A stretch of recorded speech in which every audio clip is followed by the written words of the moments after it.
বরফের দেশে রহস্যময় রক্ত জলপ্রপাত প্রকৃতির এক অদ্ভুত বিস্ময়। দক্ষিণ মেরুর বরফ আচ্ছাদিত ভূমি অ্যান্টার্কটিকা, যেখানে চারপাশে শুধু সাদা বরফ আর নীল আকাশ, অথচ এখানে রয়েছে প্রকৃতির এক অদ্ভুত দৃশ্য, রক্ত জলপ্রপাত। টেলর গ্লেসিয়ারের পাদদেশে অবস্থিত এই জলপ্রপাতের পানি রক্তের মতো গাঢ় লাল, যা প্রথম দেখায় যেন বরফের বুক চিরে রক্তক্ষরণ হচ্ছে। 1911 সালে ব্রিটিশ অভিযাত্রী থমাস গ্রিফিথ টেলর প্রথম এই জলপ্রপাত আবিষ্কার করেন। দীর্ঘদিন ধরে বিজ্ঞানীরা এর লাল রঙের রহস্য খুঁজে বের করার চেষ্টা করেছেন। প্রাথমিকভাবে ধারণা করা হয়েছিল রঙের কারণ শৈবাল, কিন্তু গবেষণায় দেখা যায় আসলে পানিতে প্রচুর লোহা রয়েছে। এখানে এই লোহা অক্সিজেনের সংস্পর্শে আসে, তখন মরিচার মতো লাল রং তৈরি হয়।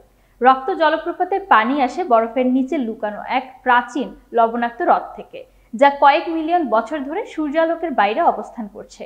সেখানে অক্সিজেনবিহীন পরিবেশে বিশেষ ধরনের মাইক্রোব টিকে আছে, যা পৃথিবীর সবচেয়ে প্রতিকূল পরিবেশেও জীবনের অস্তিত্বের প্রমাণ দেয়।